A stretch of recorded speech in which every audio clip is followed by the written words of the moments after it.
the pent-up demand that we have in Venezuela. Is that a lot? Well, it is, yes. And today we discuss why.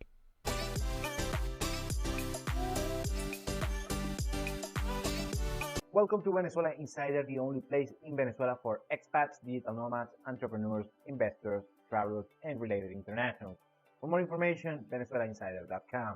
One of the economic concepts that we heard a lot during COVID, it was pent-up demand. And yes, well, we had a bunch of new concepts that we had to learn during those days, like, social distancing, eviction moratorium, what else, PPP loans, and also the epidemic terms like the vaccine rate and that kind of thing. I mean, we learned a lot during COVID, both on economics and also on epidemiology. But today we are going to discuss one of those terms used a lot during COVID and how those apply in Venezuela for different reasons. So let's start. First, this term was used a lot during COVID when on March of 2020, we had, of course, the lockdowns and we saw the collapse on both economies and also on the stock market. You can see the chart here of the S&P 500 and the same thing with the Nasdaq and the Dow and the FTSE and whatever major index in the world, well, and also on GDP numbers. In the US, play at the end of the year differently, but that's another thing. Well, what happened is that, of course, during the lockdowns that lasted basically throughout the 2020, also depends on the country, depending on the restrictions, and also depends on the states, on such nations. For instance, there is a state in Australia, a couple of states in Australia that was draconian. You cannot leave the state. Back then, the province, same thing with Canada. In the US, also depended on the states. Usually the red states, Florida, Texas, were more friendly regarding liberty and freedom of mobility compared to the blue states. And I'm not going to get into the politics right now, at least not on this particular video. But the main point is that most people all over the world, but I'm going to talk specifically in the United States, that is this particular concept was applied. It was thanks, of course, to the lockdowns. Many people that had a particular lifestyle, could be eating out, dining out, also travel, shopping, you name it. So basically, a lot of consumption activities that were held during basically a year. And one of the buzzwords that most economists used back then is that when the economy, after, of course, the vaccine rollout started happening, one of is the famous pent-up demand. That basically was that it was a repressed demand of consumer behavior for most people, especially the people that live on a very draconian lockdown situation that they wanted when the world reopened, quote unquote. And they are going to start consuming yet again. And as they are going to start consuming big and bigger because they have been repressed of, consuming things like, of course, services at a restaurant, travel, shopping on the malls, and you can paint the picture. And also you have to combine that for a significant cohort of people, say majority of people, also the situation economically is dire. Many people lost their jobs or they lost their income. Some businesses, especially the smaller ones, closed back then.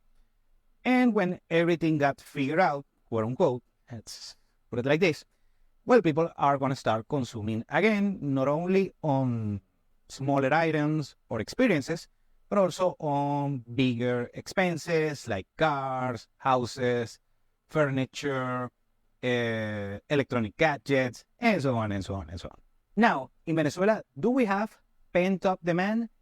Yes, and it's huge. It's enormous compared to the pent-up demand during COVID, especially on Western nations. But Venezuela's pent-up demand has over a decade. Venezuelans are eager to go out and spend money and do their thing and that kind of thing and travel and buy clothing and apparel and go to nice restaurants and so on and so on and so on. And actually, I mentioned this a couple of times here on the channel, and I did a piece of on my newsletter regarding the auto market in Venezuela. It was pretty much on the intensive care unit, but right now is showing signals of life, and basically the auto car market in Venezuela was pretty much destroyed by the economic situation. And basically it was not alive on the last year when we start seeing a handful of manufacturers and new car manufacturers. Most of them are Chinese manufacturers, but also we have a few of the Western ones like Hyundai and Toyota and Fiat, those, the usual suspects. And even a Ferrari dealership in Caracas right now that is kind of new. Well, that's another thing.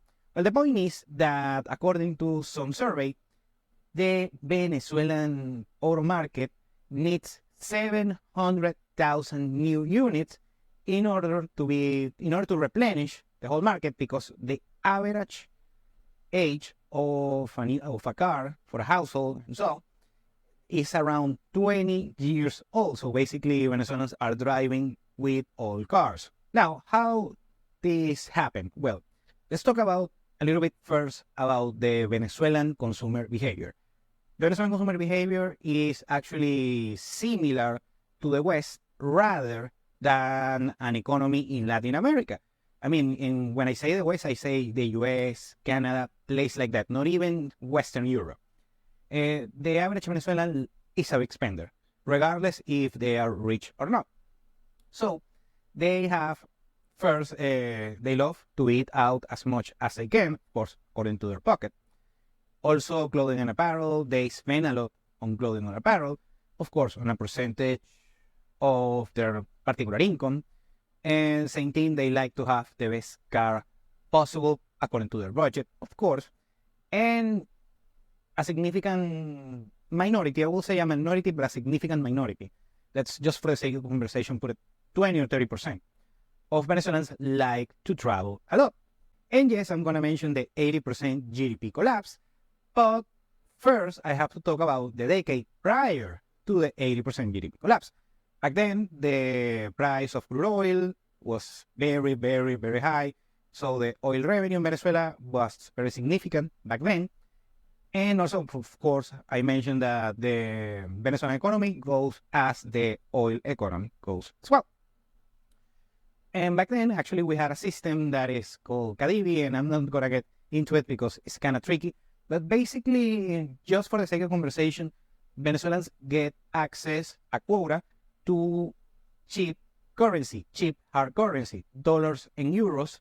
They get it, cents on the dollar actually. It's like they get the double of the money, of course, depending on the exchange rate back then.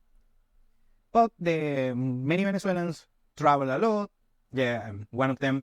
Also, they shop a lot. They did a bunch of consumer behavior. Also, they have a quota just for e-commerce internationally. So they can spend money in places, in platforms like Amazon or eBay or Alibaba, places like that. Now let's talk about the 80% GDP collapse that started on 2013. Yeah, that's kind of the ballpark date. Anyways, the collapse came between 2013 and 2017. Socially is when it manifested. And the collapse was very rapid, and of course that diminished a lot the quality of life, the standards of living of basically most Venezuelans. I mean, probably will say all Venezuelans. And of course, the consumer behavior, it suffered a shock therapy back then, and it was hurtful.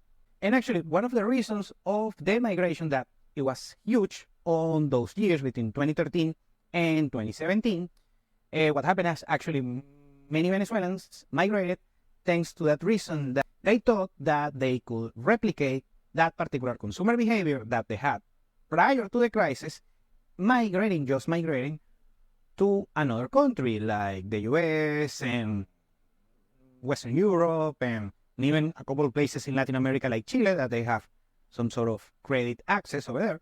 Well, the main point is actually that it was one of the reasons that, because for Venezuelans, having standards of living is actually being a big spenders.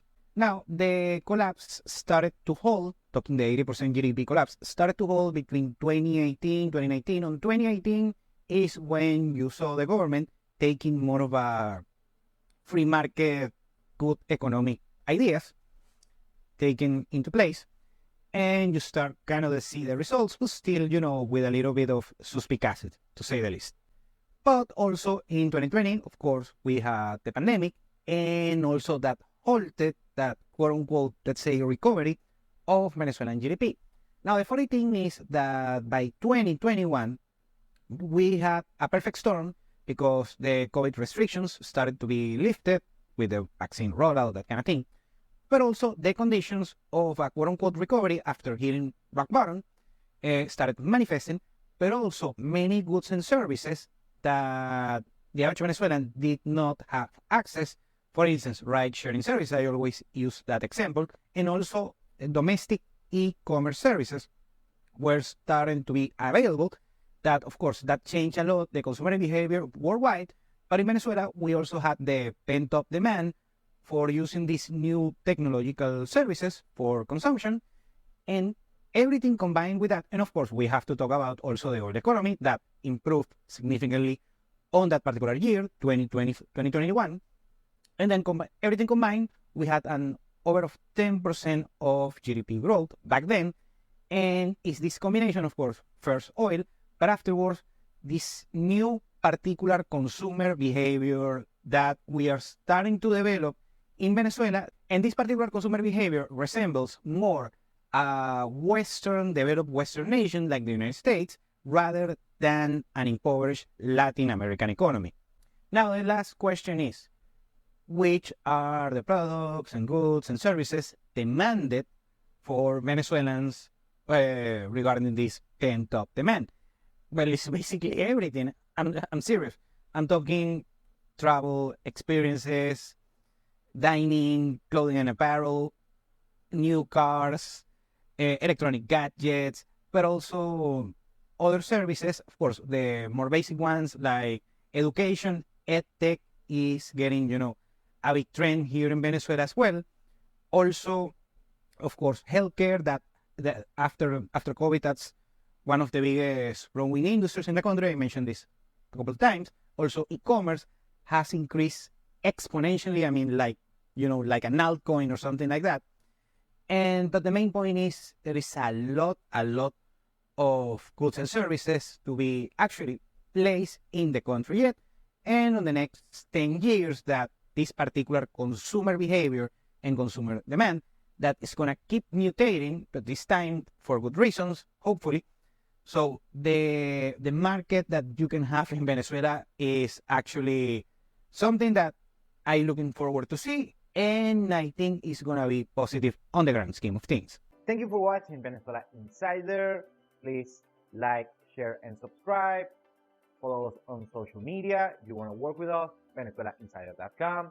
Thanks again, and have a nice day.